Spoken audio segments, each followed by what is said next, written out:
topics we explore today resonate with you, it might be a sign to seek a supportive space for your own journey. Michael C. Thompson, the licensed professional counselor behind Calm Mind Behavioral Health Counseling, offers convenient and confidential online therapy, allowing you to engage from the comfort of your own home. He specializes in helping individuals navigate complex challenges like depression, men's issues, and addictive behaviors by fostering deep self-awareness and genuine self-compassion. Take the first step and visit calmmind.life to schedule a free, no-obligation 15-minute consultation.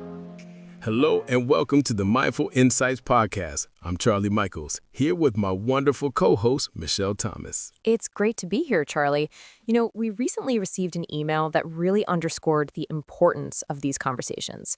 It was from a listener named Jessica, writing about our episode on borderline personality disorder. It was incredibly moving. She said, and I'm quoting a bit here, "For years, I only saw my sister's behavior as intentionally difficult and dramatic. Your episode gave me the language to finally see the profound pain she must be in. It hasn't solved our problems, but it has replaced my frustration with compassion." And that is everything, isn't it? It shows how finding the right framework isn't about applying a label. It's about building a bridge from judgment to empathy. It's the first step toward real understanding, and that's exactly what we hope to do today as we explore histrionic personality disorder. Beautifully said. And before we dive in, a gentle reminder. While we are mental health reporters, this podcast is for educational purposes only and is not a substitute for professional medical advice. Please consult a qualified provider for your individual needs. So, Michelle, let's start at the very foundation. Histrionic personality disorder, or HPD, is defined by a pervasive and excessive pattern of emotionality and attention-seeking behavior. The word histrionic itself comes from the Latin for pertaining to an actor, which really captures the theatrical, dramatic, and performative quality that is the hallmark of this condition. Individuals with HPD often come across as lively, charming, and enthusiastic, but this vibrant exterior often masks a deep and fragile dependence on external validation. And I think the first question that pops into most people's minds is, isn't that just being an extreme extrovert, or what we might casually call a drama queen? We all know people who love to be the center of attention. How is this a disorder? That's the most critical distinction to make. While an extrovert might enjoy the spotlight, a person with HPD feels deeply uncomfortable, unappreciated, and even depressed when they are not the center of attention. It's not a preference, it's a profound and continuous need. This internal distress is what drives a whole suite of characteristic behaviors. The diagnostic manual, the DSM-5-TR, lays out 8 specific criteria, and the person needs to meet at least 5 of them for a diagnosis. Okay, so let's walk through that checklist. What are some of the key behaviors? Well, that discomfort with not being the focus is the first one. Another is that their interaction with others is often characterized by inappropriately seductive or provocative behavior. This isn't just in romantic context. It can show up in professional or casual social settings where it's not at all appropriate. A third key feature is the consistent use of their physical appearance to draw the attention to themselves. This can mean provocative clothing, flamboyant styles, or anything that makes them stand out. And this connects to their emotional expression, right? Which is another criterion. They display rapidly shifting and shallow emotions. They might be dramatically sobbing one minute and then perfectly fine the next, which can feel very insincere to people around them. This goes along with a tendency for self-dramatization, theatricality, and an exaggerated expression of emotion. Exactly. And their communication style reflects this as well. They often have a style of speech that is excessively impressionistic and lacking in detail. They'll express very strong opinions with great passion, but if you ask for the facts or reasons behind the opinion, they often can't provide any. That's such a key point. It's like if you ask them about a movie they saw, instead of saying, "It was a well-acted drama about family conflict," it might exclaim, "Oh, it was just the most devastatingly beautiful, tragic, incredible experience of my life." But if you ask them to describe the plot, they can't. The focus isn't on the content, it's on the emotional performance of the review. This style, combined with a high degree of suggestibility, makes them easily influenced by others and current fads. That's a perfect example. And it leads to the final criterion, which is that they consider relationships to be more intimate than they actually are. They might meet someone once and refer to them as their dearest friend. By preemptively declaring a deep bond, they create an illusion of intimacy to protect themselves from the anxiety of having to build a real connection over time. And it all stems from the fact that, like many personality disorders, HPD is ego-synctonic. This means they don't see their own attention-seeking patterns or emotional style as the problem. When their relationships fail, they're far more likely to blame others for being difficult or jealous rather than recognize their own role in creating the conflict. This creates a central paradox. Their entire behavioral repertoire is aimed at securing connection, but the very nature of that performative style is what often pushes people away. Exactly. It's a self-defeating cycle rooted in their history. The concept originated with the ancient idea of hysteria, believed to be caused by a wandering womb. It wasn't until Freud that it was reconceptualized as a psychological issue. That long historical shadow still raises important questions today about gender bias and how this disorder is diagnosed. All right, it sounds like there's a lot to unpack there. Let's take a short break, and when we get back, let's dive into that very question, the why behind HPD. Sounds good. We'll be right back. For all the exhausted men out there who feel trapped in emotionally unstable relationships, Reclaiming Your Reality is here to help. Do you constantly question your own reality? The workbook, Reclaiming Your Reality, A Man's Guide to Healing from the Exhaustion, Emasculation, and Entrapment of an Emotionally Unstable Relationship, is for you. It provides the tools to understand the chaos, set powerful boundaries, and start rebuilding your life based on your own values. Stop walking on eggshells and start reclaiming your reality. Find the workbook on Amazon or learn more at calmmind.life. Welcome back to Mindful Insights. Before the break, we mapped out the what of histrionic personality disorder, this performative, attention-seeking pattern built on a fragile sense of self. So Charlie, let's get to the why. Where does a pattern this profound come from? Like all personality disorders, the consensus points to a complex biopsychosocial model. It's that classic and very real story of nature meeting nurture. The bio part points to our innate temperament. There appears to be a hereditary component, as HPD is more common in families with a history of personality or mood disorders. This might manifest as a specific neurobiological profile, characterized by high novelty seeking, a drive for new and exciting stimulation, and low harm avoidance, which is a reduced tendency to inhibit behavior even when it might have negative consequences. So you start with a child who is biologically wired to crave excitement and is less concerned with social disapproval. That's the nature. So what about the nurture, the environment that child grows up in? This is where parenting and early attachment come in, and the research is quite consistent here. HPD is often linked to parenting styles that are inconsistent, overindulgent, or lack clear boundaries. A particularly damaging dynamic is conditional love, where a parent's affection is unpredictable or is only given when a child performs in a certain approved way. So the child learns a devastating lesson. I am not valuable for who I am. I am only valuable for what I do to please you. Their worth isn't intrinsic. They learn that to get the attention and care they need to survive, they must put on a show, be extra charming, extra dramatic, extra entertaining. That performance becomes their primary strategy for connection. Precisely. This can be understood through a diathesis stress model. The innate temperament of high novelty seeking is the diathesis, or the vulnerability. When that child is raised in a stressful environment of conditional love, the stressor is introduced. Their natural drive for stimulation gets channeled into a desperate quest for attention.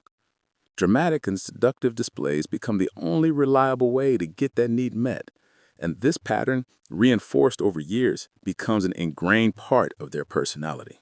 And you can see how this plays out in their adult life, particularly in relationships.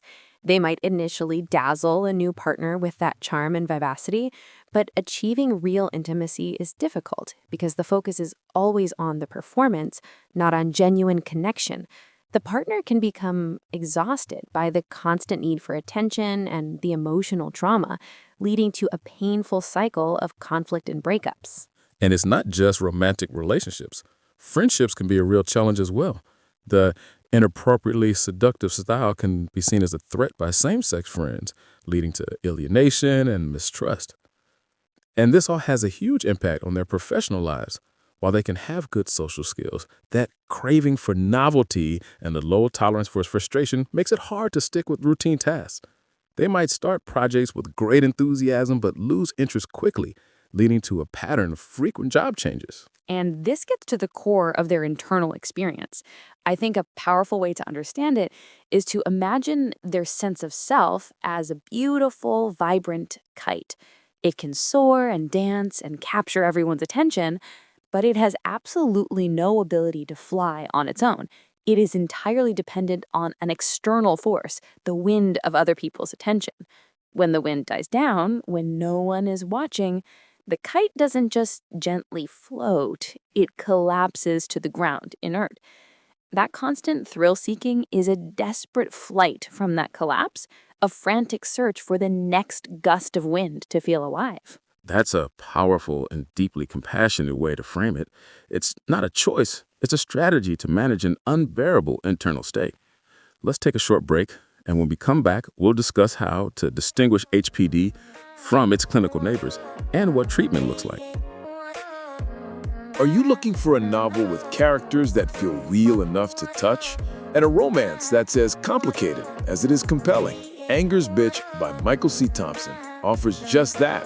This isn't just a story. It's a deep dive into the heart of Lyndon Gibb Gibson, an ex-con whose tough exterior hides a man grappling with his past and searching for a second chance at love. The chemistry is undeniable, the dialogue is sharp, and the emotional journey will stay with you long after the last page. Welcome back. Before the break, we were exploring the deep-seated why behind HPD. Now let's talk about the broader clinical context, starting with how you tell HPD apart from the other cluster B disorders, because there's so much overlap. There is. And one of the most useful ways I've heard this explained is by looking at the core self-object need. That is, what does the person need from others to regulate their own fragile sense of self? For histrionic personality disorder, the other person functions as an audience. The underlying plea is look at me and validate that I am here and I am captivating. And how does that compare to narcissistic personality disorder? They both crave attention. That's the key distinction. For NPD, the other person must serve as a flawless mirror. They don't just need attention, they need admiration of their superiority.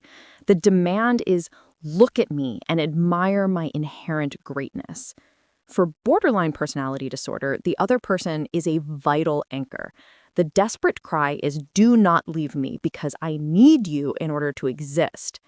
And for antisocial personality disorder? For ASPD, the other person is simply an object to be used. The cold calculation is, what can I get from you? This framework is so helpful because it moves past a simple symptom checklist and gets to the core motivation driving the behavior. It really does. So let's turn to treatment. The biggest challenge, as we've discussed, is that HPD is egocentric. People with the disorder rarely believe they have a problem, so they often only seek help for a co-occurring issue, like depression after a painful breakup. The cornerstone of treatment is long-term psychotherapy. And what do those therapies focus on? Well, a psychodynamic approach helps the person explore the unconscious childhood origins of their patterns, often by looking at how those same patterns play out with the therapist in the room. Cognitive behavioral therapy, or CBT, is more focused on the here and now. It helps the person identify and challenge the distorted core beliefs that fuel their behavior, like, I am worthless if I am not the center of attention. And what about medication? Is there a pill for HPD? That's the critical question, and the answer is no. There are no FDA-approved medications to treat HPD itself. However, medication can play a critical supported role by treating the very common co-occurring conditions like depression and anxiety. This can lower the emotional temperature enough for the person to engage in the real work of therapy. So when you pull it all together, the ultimate goal of treatment seems to be facilitating a fundamental shift. It's about helping the person move their source of self-worth from being entirely dependent on external validation to developing a stable internal sense of value. It's not about making them stop wanting connection. It's about helping them learn to relate to others in a way that is authentic and mutual, not performative and one-sided. That is the perfect way to synthesize it. One final point is that there's been a striking lack of new research on HPD compared to other cluster B disorders like BPD and NPD. This has led some to believe the future may lie in a more dimensional model where we look at core traits like attention-seeking and emotional layability rather than a single broad category. It's a field in transition. Which makes conversations like this all the more important. I agree. Let's take one last break and then we'll wrap up. I've got a transition for you, Charlie. Let's talk about finding our true north after this message. Do you want to know your purpose? The latest post on the Mindful Insight Substack, Finding Purpose and Living Values, explores how to reconnect with what truly matters. It's about moving beyond societal expectations and discovering your own authentic direction. To help you on this journey, there's a free value clarification exercise available at calmmind.life. It's a powerful tool to help you identify your core principles and start building a more meaningful life today. Visit calmmind.life to get started. Charlie, this was such an important conversation. I think the biggest takeaway is moving beyond the simple, often judgmental label of drama queen and seeing the deep pain and fragile self-worth that drives these behaviors. It's a survival strategy, not a character flaw. Couldn't agree more, Michelle. Understanding that the performance is a defense against a feeling of emptiness is the bridge from judgment to empathy. Thank you for helping us build that bridge today. And to our listeners, thank you for joining us on this deep dive. You've been listening to the Mindful Insights podcast. If this episode resonated with you, please consider subscribing and maybe share it with someone you think might need to hear it. You never know who you might be helping. Until next time, be kind to your mind.